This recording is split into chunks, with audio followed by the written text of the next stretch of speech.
put it back on charge, right? Yeah, that's cool. You don't have to change out any green plates or good, perfect. You just got to put it back on the machine The to charger, the Mhm. charger. So what kind of machine is that? What kind of functioning is that? Is that CR or DR? So would that be CR? It would be DR. If you do not put it into a reader, Mhm. if you didn't have to put it into a reader, correct? Mhm. You did? No. No, you didn't. It automatically transmitted the images over to the monitor. Mhm. So it is DR, direct radiography. Oh, okay. At this point, I need y'all to know CR from DR. I do. Gotcha.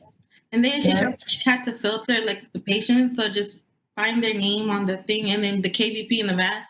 Yes. So you just got to click the button and it's Like, like, click the button. We're going to talk about that button today. yeah, That button. Yeah, we're going to talk about that button. Huh? it's like it's already set up there, KVP. And then you just got to adjust it. Like if it's like 2.0 and it says 2.5, like you got to adjust that. Right. So those are going to mean something to you. Probably not right now too much, but this class will teach you about those factors. I love it. I'm glad you learned something, Jessley. I'm glad you're learning. Hey, Miss Laura, what does DAP measure? Like I saw it was one of the things they were writing down during the fluoroscopy procedures, and I just haven't heard of it before. Dose area product is just basically talking about the dose that is being absorbed in that particular area or space. We'll get to it, but it won't be this year. Not that I know of, because this is a very new book for me. And even though going through it, I thought I would be able to stay on timeline, but no, I haven't seen dose area product here in a little bit. So, but we usually do that in the second year. But awesome. And in fluoro cases where you have dynamic imaging where time can get away from you. Okay. Good. Love it. Everyone get their flu shot? Who has not gotten their flu shot? Now is the time to start getting your flu shot. So I have been talking. I know that myself has been told that they weren't going to give me my shot. So I've reached out to Miss Donna again, who is the director, to make sure that her staff is fully aware of what the changes that were discussed. But it does happen. We have to just be adaptable and flexible. But I know today I got mine because it was scheduled. And I was telling them that I needed you guys to get yours when you guys come back on Tuesday and Thursday, whatever location that you're going to be, Bentob or LBJ. I'm not going to say the clinics, Bentob or LBJ, that you're able to get those flu shots completed. Show me your hand if you've gotten your flu shot. Okay, a few of y'all. Okay, good. I like it. So that means for the rest of you guys, guess what? You got this month to get your flu shot, and it's free. So don't lose the opportunity while you're at one of the hospitals. Okay, look at the schedule, because the schedule will tell you when they're being given. They're not giving them every day, and where they're being given, where they're being provided, because they're stationed. They're like right now, they're in the auditorium at OBJ on the next building over, and they just kind of got like a little process where it expedites those shots. Any questions? No? All right. So you have received my emails. I did move. My apologies. There is something happening with Nearpod, and I've been working with their support group, because yesterday afternoon it wouldn't even open. So working on it, but I will double make sure that if it's not going to happen again on Nearpod, we won't have any backups. I'll just put it on a PowerPoint and we'll figure out something else. Okay. So with that being said, I did send you a new timeline. I sent you a new timeline for PRE, not pathology, because I'm only moving that test over 2 days. We're not going to fall that far behind. But for PRE, I sent you a new timeline. So can you please pull that up?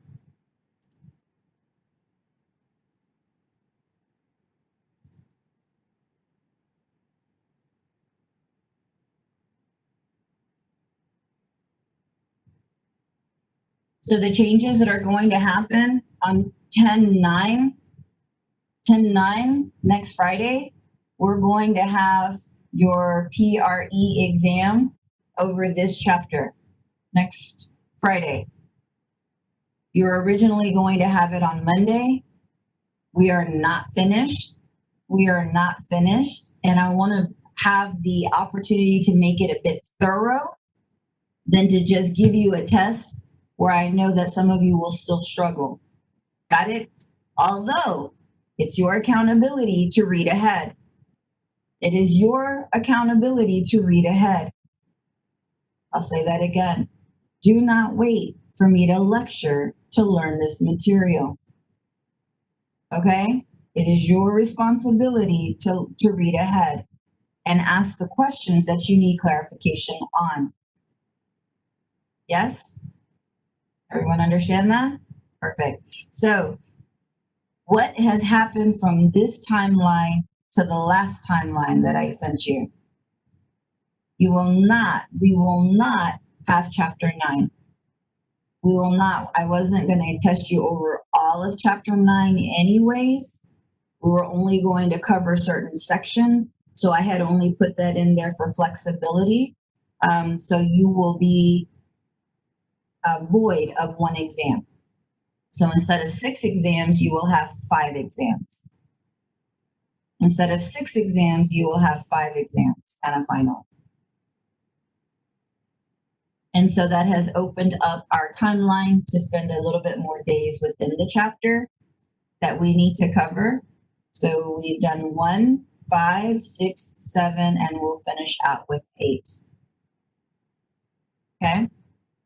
Now here, I'm not sure, and I know that many of you will tell me, I'm not sure that, hold on. Okay, let's see anybody else's one. I'm not sure what your other tests are looking like.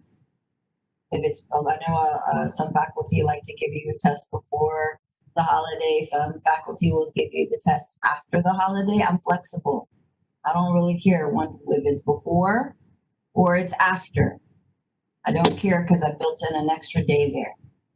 However, I know that this particular chapter, extremely important, but you will not be able to understand this if you do not clearly understand this. Does everyone understand that?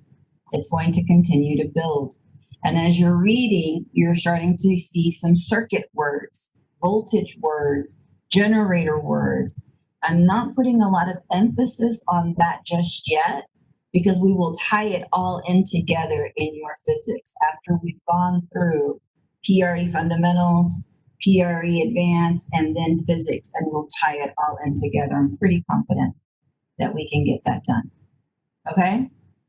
I don't want you to go back. I'm giving you exactly what you need to know and how to put these concepts together without going into mathematics for potential difference or any of those types of words just yet. Got it? Everyone understand? Any questions?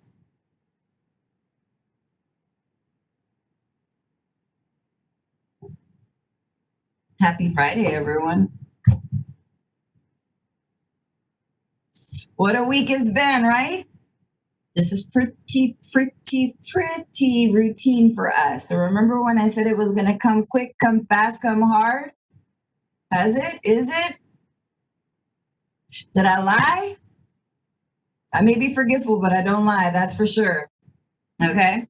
All right. So everyone's got this. You should have it in your email. If you don't, please go back and relook or let me know if you do not have it in your email and replace it.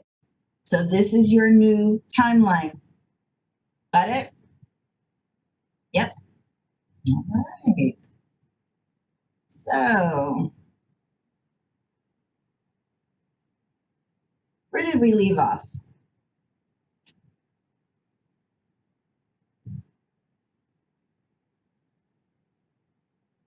Where did we leave off? I can't hear you. In Induction the motor? order anode. At the anode? What about the anode, Asbedi? we had finished discussing the three parts of the induction motor is operated through mutual induction, and then it says like the three steps.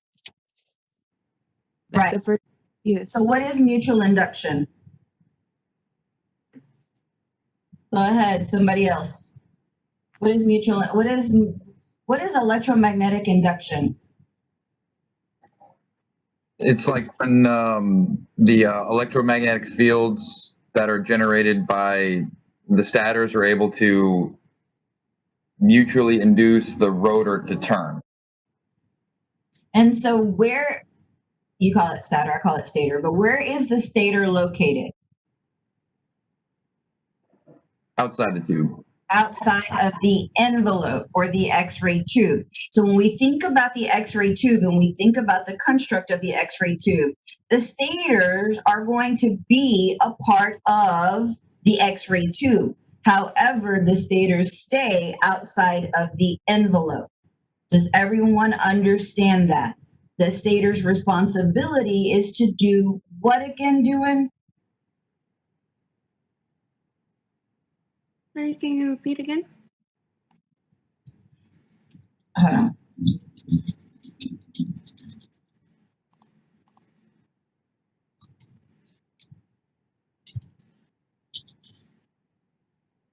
Hold on 1 second. I'm on someone else's computer and they're asking me.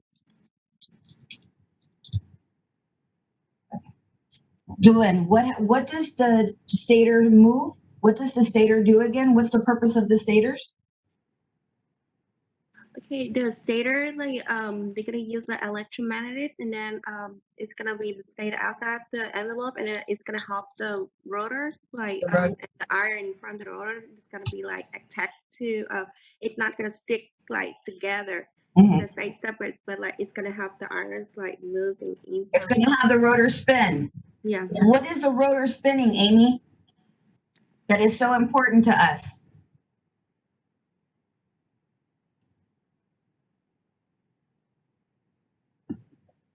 What is attached to the rotor that we needed to spin? The disc. The disc, the anode disc. Perfect, perfect, and perfect. So you guys are doing awesome. So you guys are talking physics to me. I love it. Y'all are talking physics. Perfect. Okay.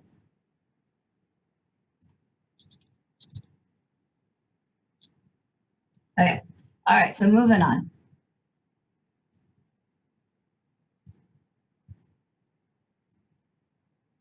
We talked about different types of elements, didn't we? We talked about different constructs of the anode. We talked about what does the anode disc primarily made of, Marisela?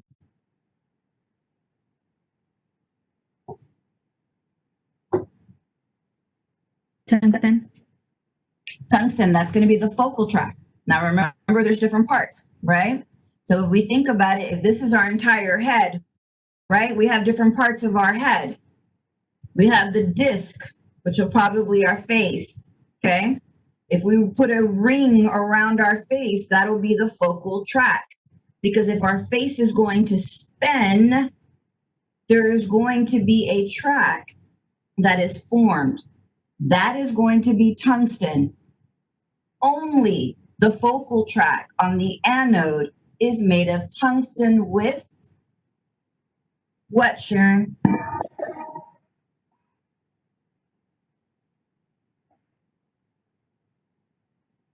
Tungsten with? I'm not pretty sure about it. Okay, Jonan, what is tungsten mixed with at the focal track? Rhenium. Rhenium. Rhenium. Good. The rest of the disc, the actual disc itself, is made up primarily of what, Javier? Big tungsten? Not tungsten. Oh, Tungsten is the focal track of the anode disc. What is in the middle? What is this right here? What is in the middle? What sits in the middle of the track and on the outside of the track? Molybdenum and graphite. Molybdenum. You guys need to know this. If you are stuck here, then you need a tutor with me because y'all really need to know the constructs of the anode. With molybdenum, we have graphite. Why graphite, John? Because it has a high melting point. Because it's going to absorb that heat. We are generating, what's the percentage of heat? 99. 99% of everything that we are converting over from the electrical circuit of the wall is going to be converted into 99% of heat.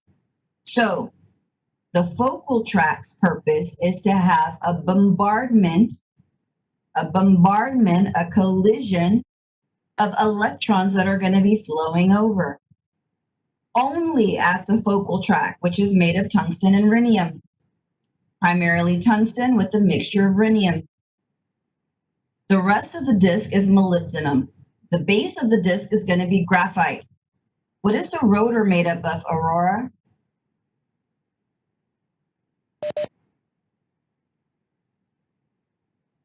Iron. Perfect. Iron. Good. What is the stator made up of, Pamela?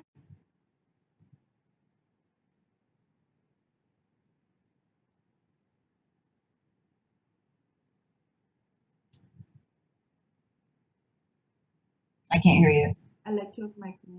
Electromagnets. Pairs of electromagnets. Pairs of electromagnets. Good. Perfect. All right. If you guys have questions from what we reviewed, you need to be asking those questions. I'm moving forward. That was our little bit of a review. I gave you this. This is how induction motor works. This is how the induction motor works. You've already had an opportunity to copy this, correct? Good. What else have we learned? Because I'm not going forward until we can continue on with telling me what we have learned. Naomi, give me something else that was not said today. Can't hear you. Huh? Thinking of something. Let's see. So we have two different options. Of course, right now we're talking about a rotating anode, but there's also stationary. Good. That has what kind of shaft? What kind of element is in that shaft? Let me remind myself. I'm not sure. Silver colored tungsten. That's tungsten? You know what? Let's do this. Why don't we do this? T, tungsten, is for target. T, tungsten, is for target. Only target. T, tungsten, target. Not for the entire construction. Not for the entire construction. Got it? Thank you, Naomi. All right, let's go. Let me get moving. Now, in the induction motor, it allows capable speeds of 3,400 revolutions per minute, or RPMs. That induction motor allows the anode disc to spin 3,400 times, or revolutions per how long?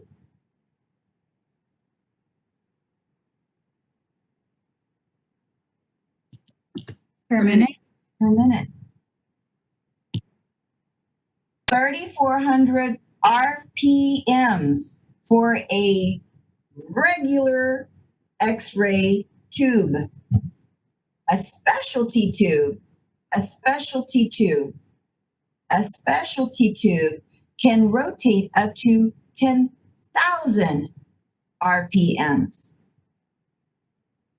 Those are those high energy, rapid succession machines. Where would we see something like that? Probably in CT. Rapid exposures. So for a general purpose tube, when you walk into your rooms, you've always heard me say, look at your equipment. What equipment is in this room? What kind of exams would you do in this room? Correct? For a general purpose, it's 3,400 RPMs. That's how many times the anode is rotating. That's how many times the stator is expected to rotate the rotor. In a specialty tube, it'll last up to 10,000 RPMs. So what is the purpose? What's the purpose of having a rotating anode?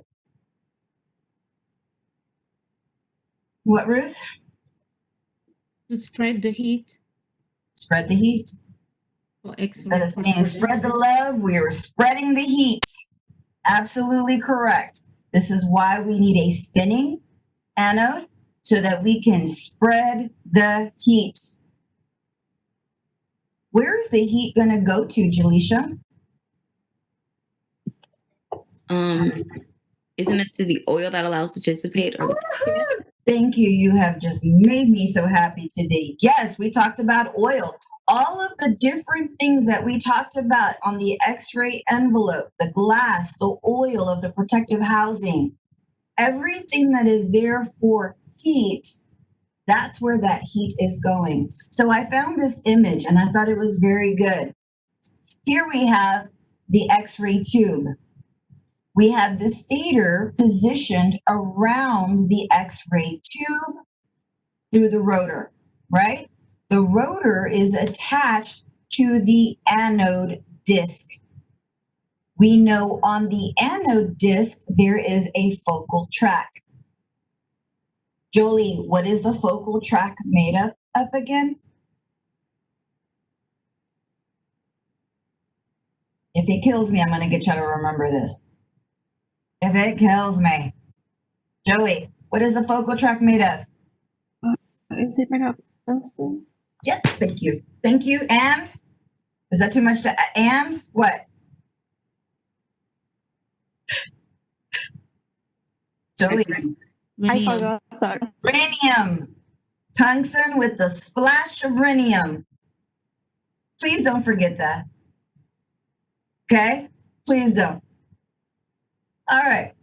So here we have the stator positioned around the rotor that is attached to the disc. This stem, the stem that attaches the rotor to the disc, what do you think it's made of? You guessed it, molybdenum. Molybdenum. Molybdenum. What is so great about molybdenum, Shibu?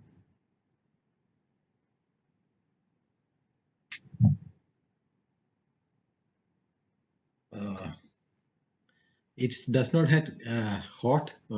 It doesn't get hot, right? It absorbs that heat. It does. It just doesn't get hot at all. Like it, love it. So we're here now. This is a principle. This is a fact. This is almost engineering at its finest. So I'm going to allow you to go ahead and copy, even though you have this in your PowerPoints, because I need you to understand what the line focus principles purpose is. Just like I've talked, everything that we've talked about has a purpose. There is a reason for what is. And your job is to understand what it is and how it interacts.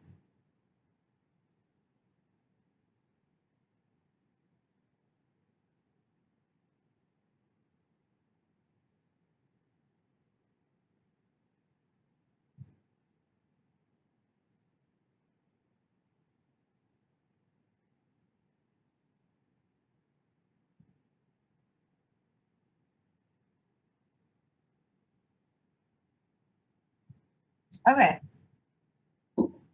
So whether we're talking about a stationary anode or whether we're talking about a rotating anode, there is an angle that the target is positioned.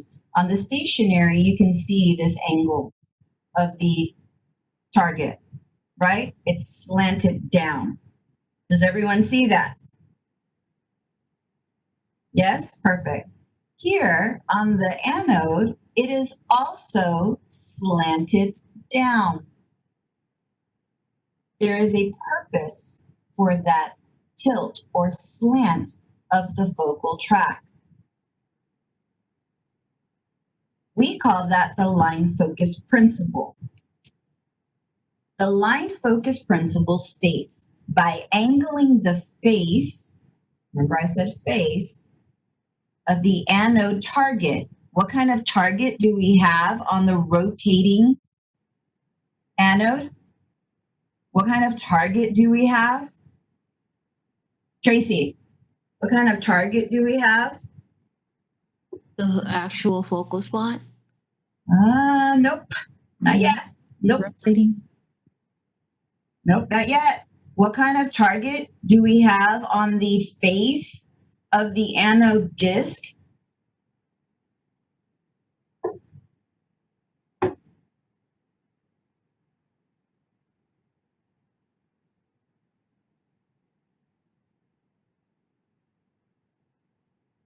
Got it. It's two words. We just said it. We talked about what it was made of. Tungsten? It is made of tungsten, but what is made of tungsten? What did you say, Naomi? The focal, The face. If not the entire face. the focal track. The Thank focal- you. Woo! Yes, the focal track belongs on the rotating anode disc. Got it? The focal track is on the face of the anode disc, which is made of tungsten with a splash of rhenium. Great work. Great work. Love it. So here we have our anode target.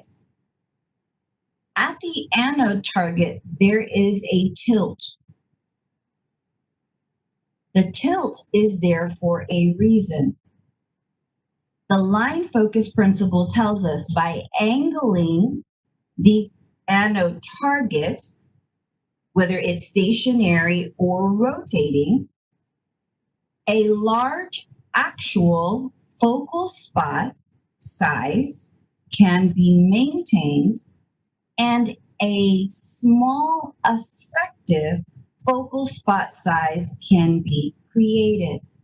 So I will allow you to follow this. This is the principle. This is the rule. This is how we are going to see our conversions manifest. Our conversions are going to manifest right here. Okay? Everyone done copying? Everyone's good? When we think about the line focus principle, we're thinking about this experiment here. When you're converting the aim of something. Here in this picture that I found, this child has a flashlight. He is aiming at the mirror. This child is tilting the mirror to redirect the light. Okay? We're redirecting the light in this picture. The line focus principle behaves similarly. However, we're not redirecting light, nor are we redirecting electrons. What we're going to be redirecting is once the X-rays are created, we're going to direct that X-ray beam outside of our X-ray tube. So let me explain. The line focus principle says, by angling the target, we can maintain a large actual focal spot and create a smaller effective focal spot. So now the question is what? What is the difference between an actual focal spot and an effective focal spot? Does anyone know? No? So the actual focal spot is the area, the larger area that the electron stream is hitting the target of the anode. And then because of the angle, the way it's angled, it creates a narrower X-ray photon, which is the effective focal spot because it's the one that's actually the X-ray photon that's actually going to the patient. So it's smaller and you get the sharper image. I like it. I like it. Great job. I'm just going to clean it up just a little bit. But yes, you are on point. And so that's where everybody should be. So here, because there's different angles, and different angles incorporate for different reasons. And we're going to learn why the smaller the angle, the better. At the actual focal spot, is where the electrons will collide with the target. At the actual focal spot, the electrons will collide with the target. At the actual focal spot, this is where the electrons interact with the target. By angling the target, what is going to emerge, Wani? What is going to emerge after the electrons interact with the target? Two things will emerge. What are they? Go ahead, Luke. Were you raising your hand? Oh, so sweet. Thank you. Oh, you were. But go ahead and answer. Help her out. I was trying to What cover two things are going to emerge? Say that again, sorry. So what, and electrons hit the target, what two things are going to emerge? Interactions, we have two conversions happening. What is it? The 99% what? 99% turn into heat, and then the 1% turns into X-ray. Beautiful. See, we do know this, guys. You guys are going to have to start incorporating it. I know y'all are busy copying, but y'all really need to be listening. Okay? You really do. All of this information is in your book. So as the electrons hit the target, we have two types of conversions. The electrons are going to either be, that interaction is going to convert to heat, which is going to be dissipated. How? Well, you know what? Let me get to that second. The X-rays are going to be guided away from the target and funneled, almost like a funneling. We are redirecting where we want that X-ray beam to go. So as this person redirected the light to this person by angling this mirror, the concept is the same. We are going to take the electrons that bombard at the actual focal spot, create an effective focal spot to guide our X-rays out of the X-ray tube towards our patient. This is why our patient is lying down. Our tube is this way. When the patient is standing erect, we aim our tube this way. We are aiming our effective focal spot so that our X-rays flow into our central ray. So again, the actual focal spot is where the electrons interact with the target. What emerges, or what energy conversion takes place? Heat, which is dissipated by the spinning anode. X-rays, which is now in a path of the effective focal spot. So one focal spot has electrons. The other focal spot now has X-rays. One focal spot is for the electrons. The other focal spot is for the X-rays. Jessley, which one has the X-rays? The actual or the effective?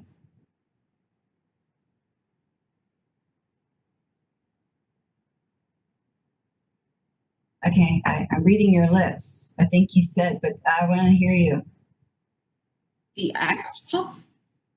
Actual is where the actual interactions take place. So it's the effective. It's the effective. It's the effective. E, the effect. E, exit X-rays. E, effective, exit X-rays.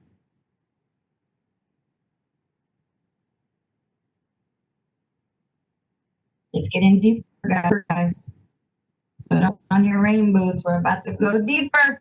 I'm sorry. I just want to make sure I understand. So when the line goes, when the rotators like redirect the light, right? Like redirect the, it's moving, right? Like, so it's gonna be between two focal spots. Like one, if electrons, it'll be like the actual, it's building up. It's like 99% of the heat, and then the effective will be like when it does the X-rays, and it'll be just that 1%. Yeah, the 1% of X-rays that are going to be, hopefully we can capture all 1%, will start to flow in the effective focal spot. Okay. So all of the electrons that bombarded at the target Mhm. and were converted, remember, and were converted to X-rays, when their energy was converted to X-rays, the X-rays will flow in the effective focal spot. Okay. Thank you. So the line focus principle says, by angling the focal track or their target, we create a larger actual focal spot and we create a smaller effective focal spot. The smaller the effective focal spot, the better the image quality. So this is engineering. The smaller, and we're going to talk about which angles.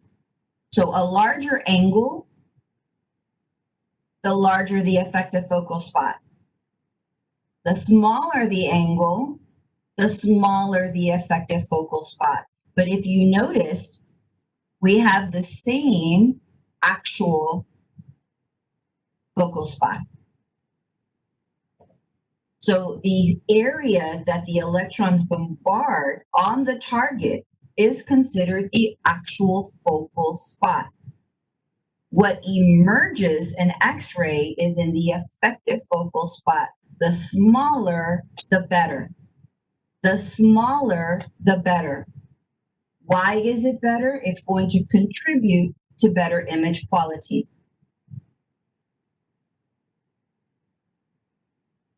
And this is what this says. Thank you. Mhm.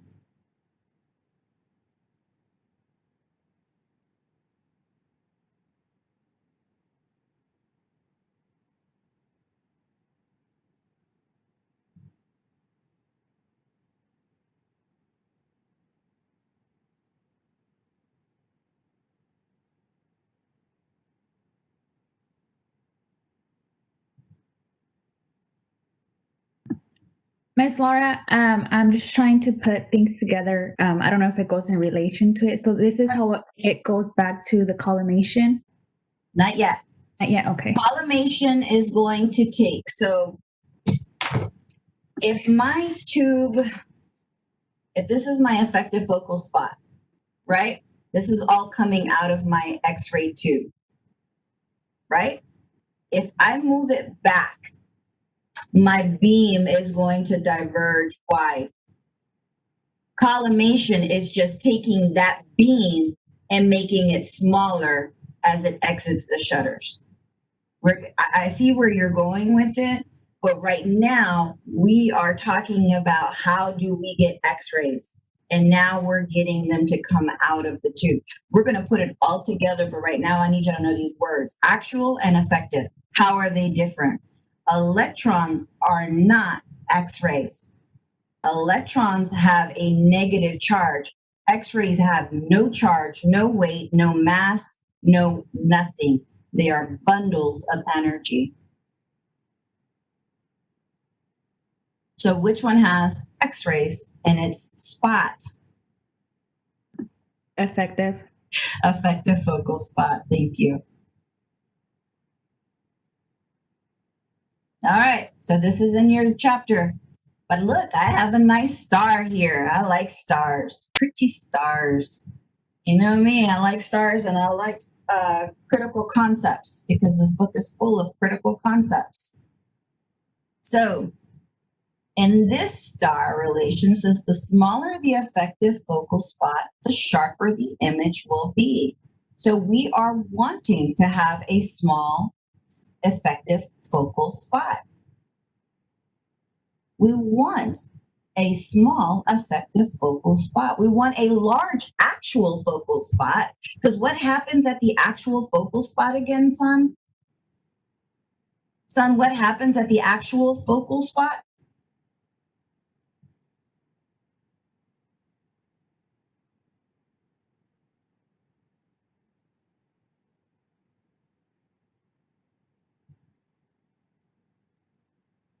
Are you chatting it in? Oh, okay. All right. So help him out, Daniel. What happens at the actual focal spot?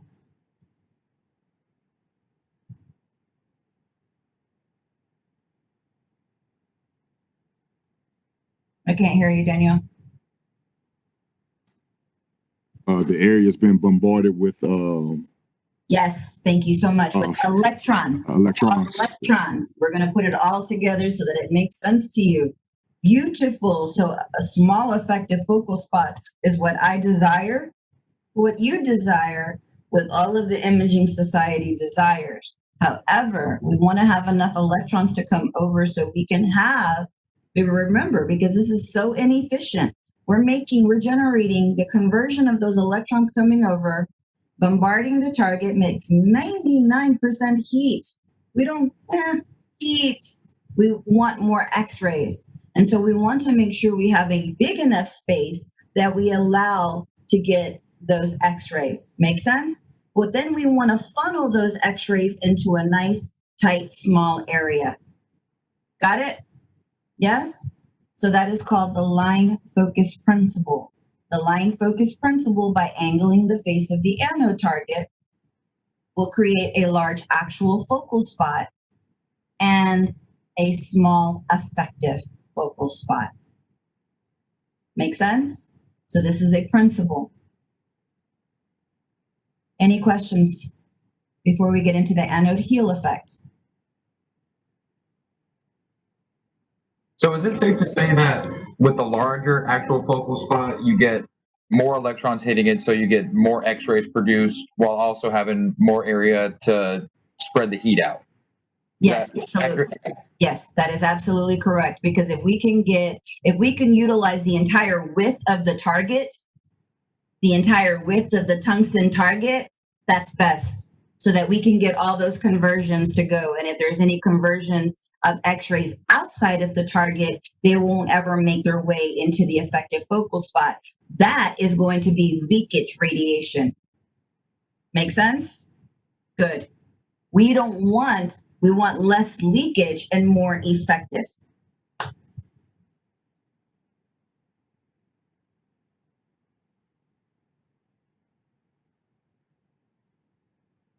All right, so the anode heel effect. Now, this is the downfall. This is kind of the downfall or the disadvantage. But, we're adaptive, we're flexible. We will use this disadvantage in our favor. The anode heel effect, because the angle of the target exists, right, like the line focus principle. What does the word intensity mean again, Tracy?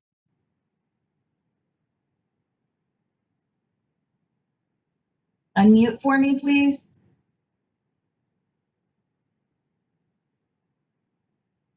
I would say Help us out, someone. Help her out. The energy of the X-rays. The amount. Not the energy. It has to be The amount and energy of the X-ray. the amount and energy. But remember, if I said you had to pick one of those, which one is most important? Amount. The amount. The amount of X-rays. The amount of X-rays. So the angle causes the intensity of the X-ray beam, because now we have an X-ray beam, remember, in the effective focal spot. Yes? We now have X-rays in the effective focal spot. So the heel of the anode, if you can see, is this little section right here made of molybdenum. So this section right here made of molybdenum is not only absorbing the heat or dissipating the heat, it is now absorbing the intensity of our X-rays. So our beam is less intense on the anode side than it is on the cathode side. There are less X-rays on the anode side because they're being absorbed by the heel of the disc than there is on the cathode side. So when we look at that, this picture is true. There is low intensity on the anode side of the beam. This is the effective focal spot. It just looks biggerly diverged, but this is still going to exit out of the window. But on this side of the exit is going to have less X-rays than on this side. This is called the anode heel effect because the heel of the anode absorbs the intensity of the X-ray beam. So we use it to our advantage. When you walk into an X-ray room, the anode is likely to be at your left while you are facing the X-ray tube, the tube head assembly. Anode is to your left. Cathode is to your right. Okay? Make sure you know that. The anode is to your left. The cathode is on the right. We will place the anode when we have thinner tissue to X-ray versus thicker tissue to X-ray. For example, the T-spine. The T-spine. And the superior portion of the T-spine, we have really no tissue. Everything lies in the mediastinum or over the vertebrae. We have lung material, not going to absorb a lot of X-ray. But if we go inferiorly, what is covering my lower T-spine?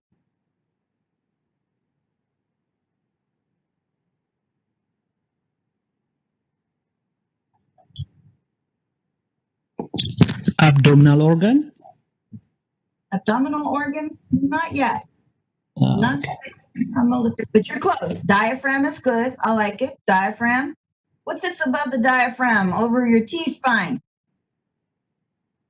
You should know this from the chest. Lungs.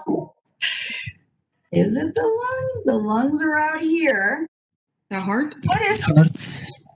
the heart, guys? The heart. Is my mic check? Mic check. 1 2 1 2. Are we?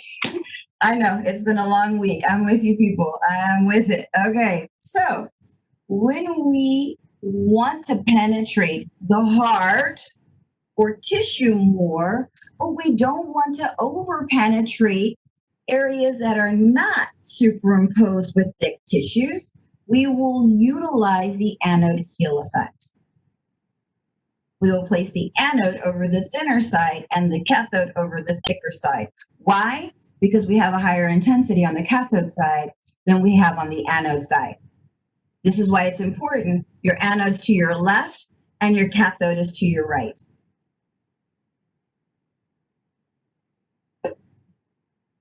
Good. All right. Awesome. Perfect. Okay, so where are we? We are at review.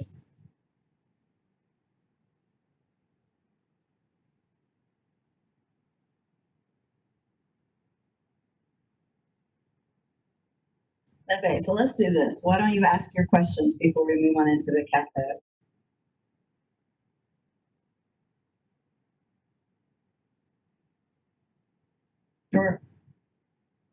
Or are you guys ready for your test on Monday? No, I mean, we're not. I don't have a problem. I'm doing you guys a favor. I don't have a problem. Miss Laura, I have a question. It Come goes on, back let's to start asking the these questions. mutual induction. Uh-huh. Can you explain that? The induction? Yeah, I didn't quite get Okay. it. Okay, so let me ask you, okay. Do you remember that little gosh, let me see. I'm gonna try to go back and find it. Hold on. Do you remember those little, it's a little face and it has little magnet chips inside it. You were given a little pen, and that pen you could make the little magnet chips go and form a picture. Do you know what I'm talking about?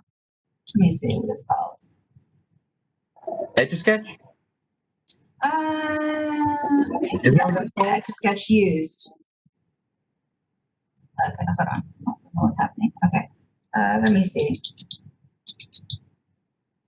Here we go. Let's go here.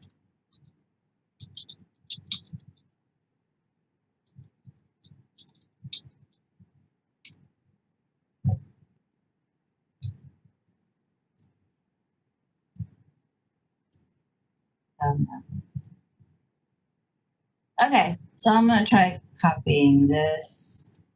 Y'all remember this? You see that?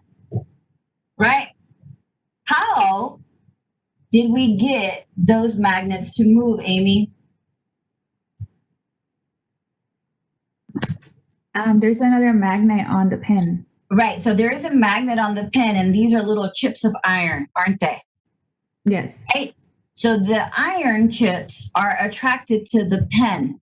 And if we move the pen, the iron goes with it, doesn't it?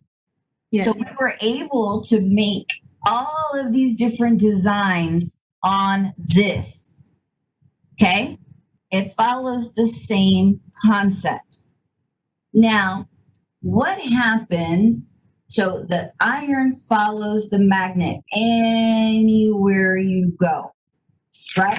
How do I get the iron to stop moving? Come on. How do I get the iron to stop moving? The magnet. You move the magnet. Perfect. You remove the magnet. So when we talk about induction, so what we're basically saying is here we have the iron, and the iron is going to move in a direction, align its north and south pole, because an iron has if you have a piece of iron, it is going to have a north and a south pole. What it's basically trying to do is if this magnet, Amy, and this magnet are magnetized at the same way, the iron is going to flip to match it. Then these get turned off and these magnets get turned on. The iron is going to continue to flip to align its poles. So if you do this in rapid session, the iron is going to continue to flip. As it continues to flip, it is rotating to 3,400 times per minute. It's electrifying the magnets and removing the others. Not all of them are electrified at the same time. They are electrified in sequence so the iron can follow it. Yes? No? Perfect.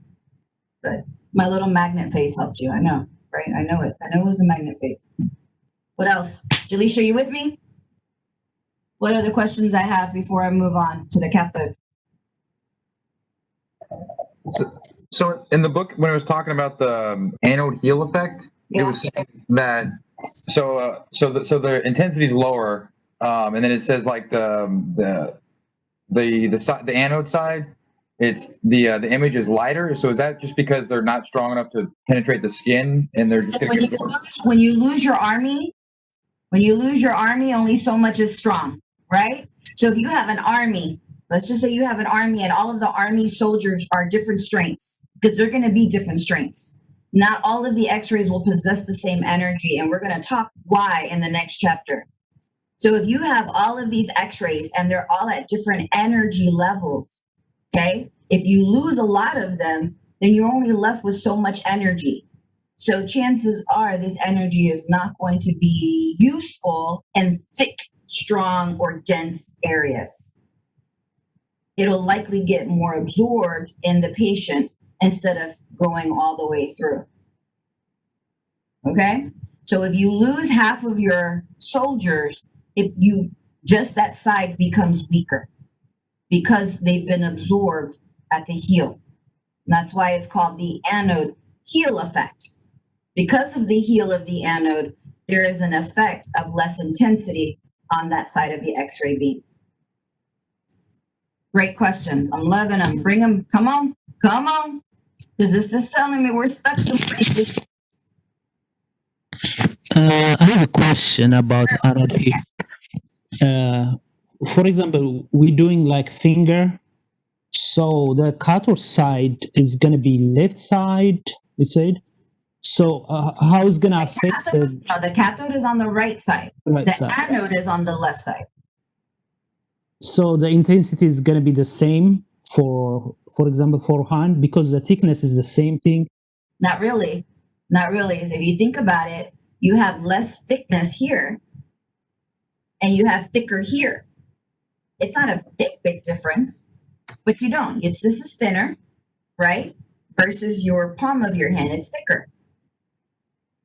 But it's not, because it's so, and it has to be a certain amount of thickness in order for you to see the difference of the anode heel effect. And then when we get to it, and I'm not sure if Mr. Donahue talked about it in chapter 1 for Bontrager for you, but you have different filters, and that's going to be the wedge filter that's going to help us with that. Okay. Or think about your toes. That's where you'll see it again. Your toes are thin. Your foot is thick, right? And especially because of that arch. So you have thick, that anode heel effect would be appropriate there.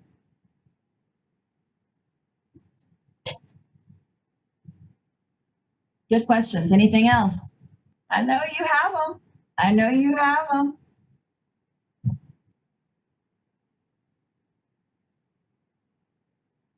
Ms. Laura, I just want to verify if I understand right. On the track analogy, when we're doing like the track, so the disc, the focal track is made of tungsten, which has rhenium, and then molybdenum is in it, so it doesn't melt as fast. And then the last coat will be like graphite. I'm sorry. Okay, hold on. Let me see. 1 second. Hold on. Let me get to it. So, come one more time. So the focal track is made of tungsten, right? Yeah. And then it has rhenium, like splashes of rhenium. Right. And then the molybdenum is like what surrounds it. And then like, if we were to look at the picture, if we go back, like how, if you were to ask us like which, I'm not sure where it lays on the disc, basically. Like I can understand. Right here. Mm-hmm. Oops, it's the focal track. Okay.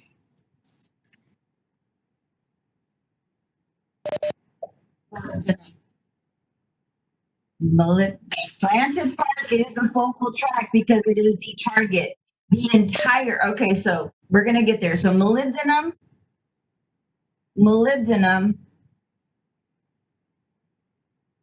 So the focal track is on the face of the anode disc. It is going to spin how fast? Go ahead, Aurora. 300 3,400 revolutions per minute, right? Good. Perfect. So when this is spinning and electrons are coming over, because we're going to talk about the electrons, as the electrons come over, they're going to bombard on a target. But remember, this is spinning. This is spinning at 3,400 revolutions per minute. Okay? So this whole thing is going to be a target, but it is not it's not just one part in itself.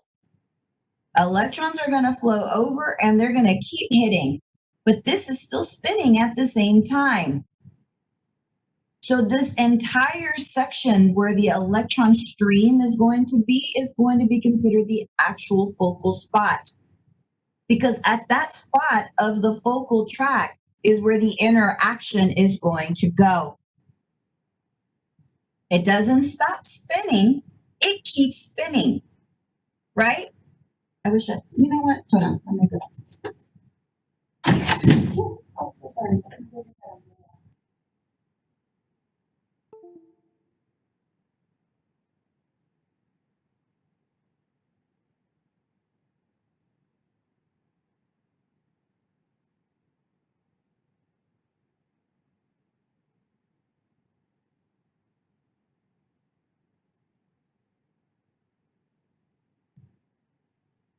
Okay, y'all ready? Ready to be amazed? Can you see me? I have an umbrella. Right? I have an umbrella. And if you were going to aim a gun and shoot in the same place that you never move your gun, it's going to start. What's going to happen? It's going to shoot different parts of the umbrella because it is spinning at the same time. It never stops spinning because heat is dissipating. So what's important about the track is, and why it's made of tungsten and rhenium, so when the electrons are hitting, it hits and it continues to spin. If it were going to just hit a stationary tube,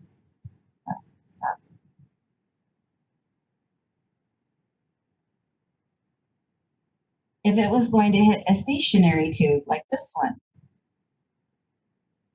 what was the difference between the stationary tube? What was the disadvantage of the stationary tube? He wouldn't be able to dissipate. It's going to hit the same over and over at the same focal spot. Here, electrons are going to hit, yes, at the actual focal spot, but it is along the entire track because the track continues to spin.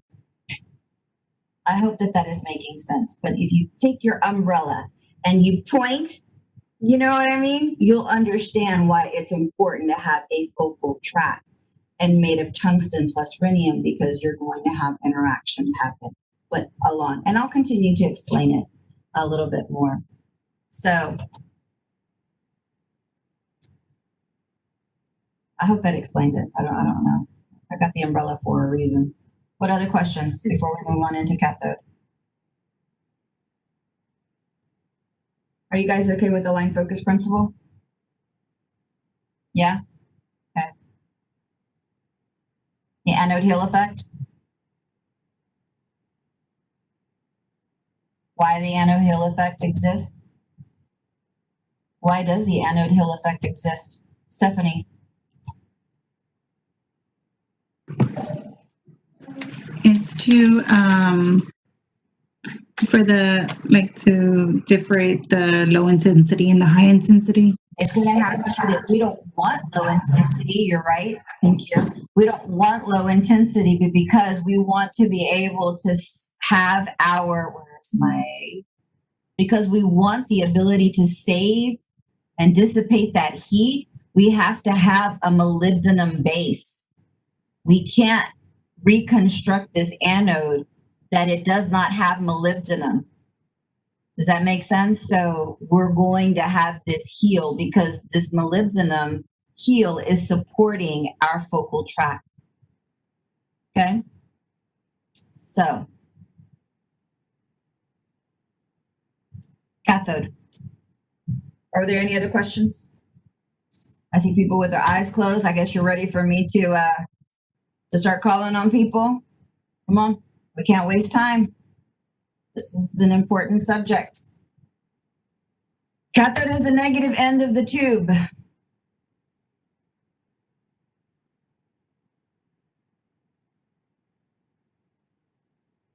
At this end of the diode, it is going to provide us the source of electrons that is needed for X-ray production. We've been talking about this source, and lo and behold, we are going to talk about this source today.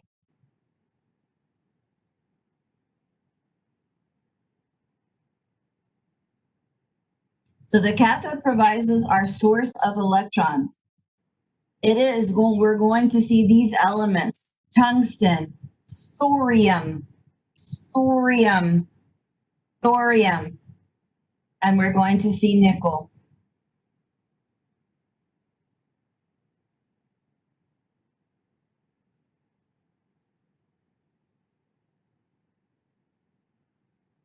There are two parts of the cathode. The filament and the focusing cup. Filaments and focusing cup. There are two parts of the cathode, the filaments and the focusing cup. Most cathodes will have a dual filament system.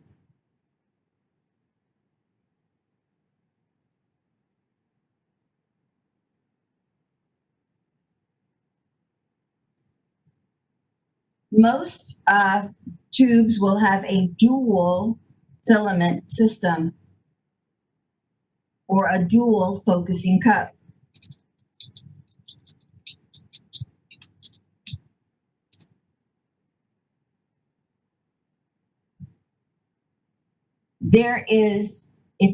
When you do have a dual focus cup or dual focus tubes, you will have a large and a small.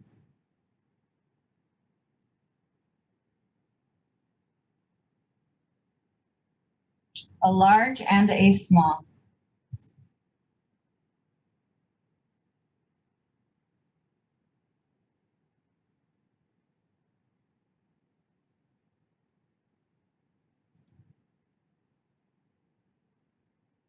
Filaments are made of tungsten with a splash of thorium.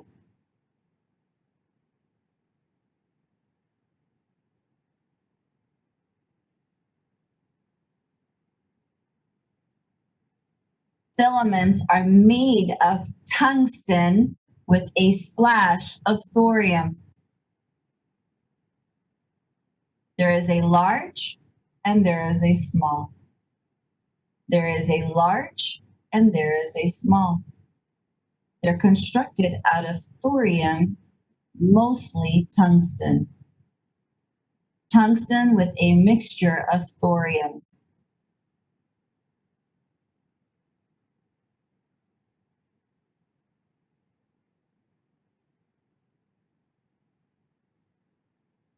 Thorium is a radioactive material that allows and this is going to be special because we're going to talk about a conversion. We're going to talk about energy conversion here.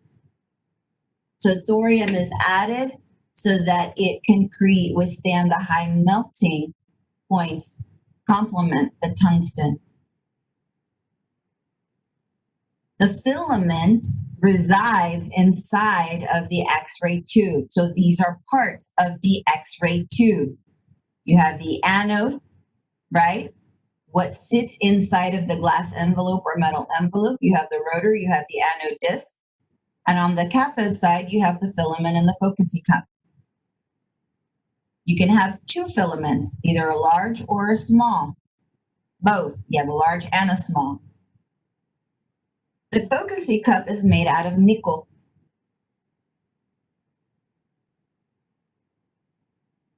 It surrounds the filament. It houses the filament everywhere except in the front.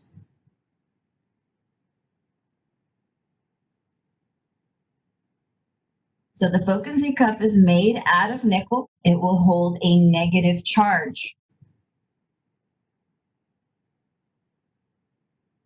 It surrounds both filaments. So sometimes that's why you'll hear the term a dual focusing cup. Dual focusing cup, because it houses a large filament and a small filament. Those filaments are usually parallel to each other. You activate one or the other.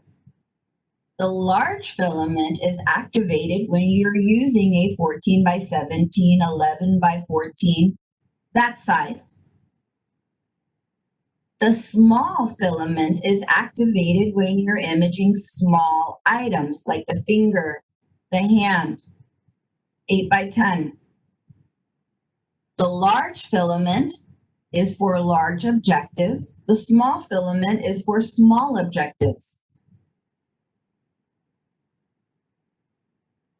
Only one can be activated at a time. Your operating console, depending on what you choose to examine, will select your filament for you. Some older model operating consoles will allow you to select your own filament.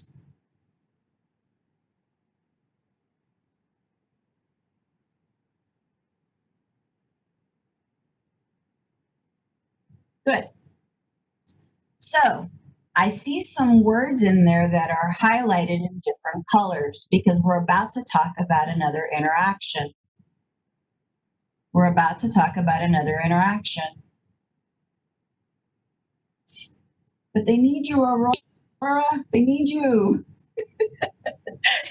Okay, it's okay. It's okay. I'm sorry. It's okay. You're good. It was funny to me. It's okay. You know what? It's okay, Aurora. I thought it was cute. So sorry. Okay. Why don't we stop here? Let's stop here. Please go back over anode. I am done with anode. I am done with protective housing. Unless you have a question, I am not going over anode again. I am going to finish cathode if it calls me. Okay, so that you're ready for Friday. Please, if you guys are seeing my frustration, and I understand that you're seeing it, is because I need you to start getting into this material. Got it? Yes? All right. Have your questions ready for me on Monday. Have a great weekend. I will see you guys later. Bye.